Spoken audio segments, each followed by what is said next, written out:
డయాబెటీస్తో బాధపడుతున్నారా? అయితే be better వారి డయాబెటిక్ కేర్ని వాడండి. మీ డయాబెటీస్ని కంట్రోల్లో ఉంచుకోండి. ఓం శ్రీ గురుభ్యో నమః.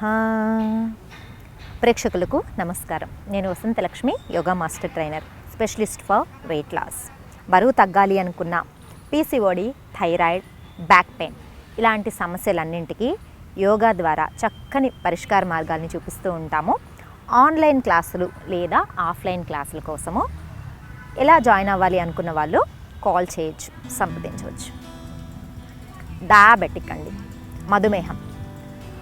ఒకప్పుడు 40+ లేదా 50+ ఏజ్ వాళ్ళకి డయాబెటిక్ అనేది ఉండేది. ఇప్పుడు ప్రీ డయాబెటిక్ అంటున్నారు. దెన్ డయాబెటిక్ అంటే, ప్రీ డయాబెటిక్ అంటే ఆల్మోస్ట్ డయాబెటిక్ లెవెల్స్కి రీచ్ అయ్యారు అని అర్థం. ఏజ్ ఎంత ఉంటుంది తెలుసా? 20, 30 ఇంతే, చిన్న ఏజ్లోనే. ఈ ఏజ్లో హ్యాపీగా జీవితాన్ని ఆనందించాల్సిన ఏజ్లో ఆరోగ్య సమస్యల గురించి ఆలోచించవలసిన పరిస్థితులు వచ్చేసాయి. దానికి చాలా కారణాలు. మన లైఫ్ స్టైల్, మనదేమీ తప్పులేదు. ఆహారము, మనం తీసుకుంటున్న ఆహారము కెమికల్ బేస్డ్ అయిపోయింది. ఎక్కువ ఫ్రోజన్ ఫుడ్స్ కూడా తింటున్నాం. పొల్యూషన్ ఎక్కువైపోయింది. వీటన్నిటికంటే డయాబెటిక్కి మూల కారణం ఇంకొకటి ఉంది. దీని ద్వారా అసలు లేని రోగాలన్నీ మనకు వచ్చేస్తున్నాయి. దీన్ని ఒక్కదాన్ని అధిగమించామంటే మనకు డయాబెటిక్తో పాటు కంప్లీట్ హెల్త్ కూడా కాపాడుకోవచ్చు. అది ఏంటి అంటే స్ట్రెస్. చిన్న వయసులోనే స్ట్రెస్. చిన్నపిల్లల్ని అడిగితే కూడా చాలా యాంగ్జైటీగా ఉంటుంది, స్ట్రెస్గా అనిపిస్తుంది అంటారు. ఎందుకు వస్తుందండి? రిలాక్సింగ్గా ఎందుకు ఉండలేకపోతున్నాం? పాజిటివ్నెస్ బాడీలోనే కాదు, మైండ్, థాట్స్లో కూడా పాజిటివ్నెస్ని ఎప్పుడైతే డెవలప్ చేసుకోగలుగుతామో ఈ స్ట్రెస్ని చక్కగా తగ్గించుకోగలుగుతాం. బ్రీతింగ్ ప్రాక్టీసెస్ చాలా చక్కగా హెల్ప్ చేస్తాయి. ఎప్పుడైతే మనకు అనీజీగా అనిపిస్తూ ఉంటుందో, ఆఫీస్ వర్క్ వల్ల కావచ్చు, స్కూల్ వర్క్ వల్ల కావచ్చు, లేదా కాలేజ్ వర్క్ వల్ల కావచ్చు, లేదంటే మన లైఫ్ స్టైల్లోనే ఎక్కువ ఒత్తిడి ఉందనుకోండి, ఆ ఒత్తిడిని తగ్గించుకోవడానికి ముందు ప్రయత్నం చేశారు అంటే చక్కగా డయాబెటిక్ అనే సమస్య రాకుండా ఉంటుంది. ఈ విషయాన్ని ఎందుకు చెప్తున్నాను అంటే, వంశపారంపర్యంగా ఉంది, మాకు వచ్చేస్తుందండి డయాబెటిక్ అని ఒక థాట్లో ఉండిపోతారు. అలా ఏం కాదు.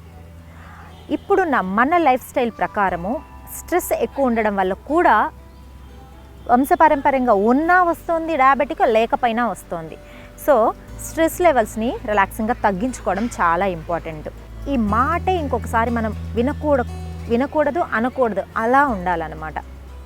సో ఈ ఒత్తిడి, ఆందోళన దీని వల్ల కూడా మనకు డయాబెటిక్ అనేది వస్తుంది కదా. ఒత్తిడిని ఎలా తగ్గించుకోవాలి, బ్రీతింగ్ ప్రాక్టీసెస్ ఎలా చేయాలి అనేది చక్కగా నేర్చుకుందాము. ఆల్రెడీ డయాబెటిక్తో ఇబ్బంది పడుతున్న వాళ్ళకి ఎలాంటి యోగ సాధన చేస్తే, ఎలాంటి ప్రాక్టీసెస్ చేస్తే చాలా రిలాక్సింగ్గా ఉంటుంది. దెన్ రైట్ లెగ్ని ఇలా ఫోల్డ్ చేసి పొట్ట మజిల్స్కి గట్టిగా ప్రెషర్ ఇచ్చేలాగా పెట్టుకోండి. ఇది బ్యాక్ పెయిన్కి కూడా చాలా మంచిది. దెన్ వక్రాసన అంటారు. రైట్ హ్యాండ్ని బ్యాక్ తీసుకుందాము, లెఫ్ట్ హ్యాండ్ని చక్కగా పైకి లిఫ్ట్ చేసి ట్విస్ట్ చేసి, చూసారా, ఇక్కడ కూడా నడుముని చక్కగా ట్విస్ట్ చేశాను. రిలాక్సింగ్గా డీప్ బ్రీతింగ్ తీసుకుంటూ టోస్ని కూడా టైట్ చేశాను. ఇక్కడ ఒకవేళ మీకు ఇక్కడ టోస్ పట్టుకోవడానికి ఇబ్బందిగా రావట్లేదు, స్టార్టింగ్లో రాకుండా ఉంటుందన్నమాట. రావట్లేదు అనుకోండి, చక్కగా ఇలా ప్రెషర్ పెట్టి హ్యాండ్ ఇలా అయినా పెట్టుకోండి, ఇలా అయినా పెట్టుకోండి, ఇలా అయినా పెట్టుకోండి. మనకు కావాల్సింది నీతోటి ఎల్బోని ప్రెస్ చేయడం మాత్రమే కావాలి. చూడండి, రిలాక్సింగ్గా డీప్ బ్రీతింగ్ చేస్తూ ఒక 10 సెకండ్ల నుంచి 30 సెకండ్ల వరకు ఈ పోస్చర్లో ఉన్నారనుకోండి, ప్యాంక్రియాస్ మీద చక్కగా ఎఫెక్ట్ అనిపిస్తుంది. క్లోమ గ్రంథి, ప్యాంక్రియాస్ సిక్రెషన్ చక్కగా జరిగింది అంటే డయాబెటిక్ ప్రాబ్లం రాకుండా ఉంటుంది. లేదా ప్యాంక్రియాస్ చక్కగా వర్క్ చేయడం వల్లనే మనకు డయాబెటిక్ కంట్రోల్లోకి ఉంటుంది. రిలాక్సింగ్గా ఈ హ్యాండ్ రిలీజ్ చేసేస్తాం. దెన్ సేమ్ ఆపోజిట్ సైడ్ కూడా ప్రాక్టీస్ చేద్దాం. లెఫ్ట్ లెగ్ని ఫోల్డ్ చేస్తాం, లెఫ్ట్ హ్యాండ్ని వెనకల, రైట్ హ్యాండ్ పైకి ట్విస్ట్ చేసి నడుముని రిలాక్సింగ్గా ఒక 10 సెకండ్స్ నుంచి 30 సెకండ్స్ ఉండండి. నడుము తిరగడం బాగా తెలుస్తుంది కదా, డయాబెటిక్ కూడా చక్కగా కంట్రోల్లోకి వచ్చేస్తుంది. రిలాక్స్. దెన్ రిలాక్సింగ్గా బటర్ఫ్లై స్ట్రెచ్లోకి వచ్చేద్దాం. చూడండి, ఇలా డీప్ బ్రీతింగ్ చేస్తూ బటర్ఫ్లై స్ట్రెచ్ చేసేటప్పుడు మనం ఒక స్మైల్ తోటి ప్రాక్టీస్ చేస్తూ ఉన్నామనుకోండి, స్ట్రెస్ ఇలా రిలాక్స్ అయిపోతుంది. ప్రాక్టీస్ మీద ఇంట్రెస్ట్ వస్తుంది అన్నమాట. చక్కగా ఇప్పుడు చూపించిన ప్రాక్టీసెస్ అన్నీ రెగ్యులర్గా పెట్టుకోండి అనమాట. మార్నింగ్ అండ్ ఈవినింగ్ టైమ్స్లో ప్రాక్టీస్ చేసుకోండి.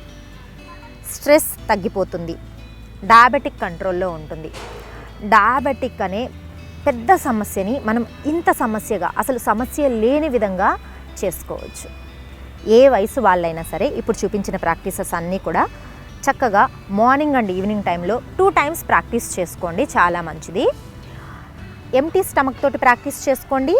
ఫ్రెష్ ఎయిర్లో కూర్చొని కనుక రిలాక్సింగ్గా చేశారు, ఒక 10 minutes నుంచి 15 minutes వరకు టైం ఇచ్చి ప్రాక్టీస్ చేయగలిగారు అంటే సంపూర్ణ ఆరోగ్యం, చాలా చక్కని ఆరోగ్యం మన సొంతమవుతుంది. ఆరోగ్యమే సంతోషాన్ని ఇస్తుంది.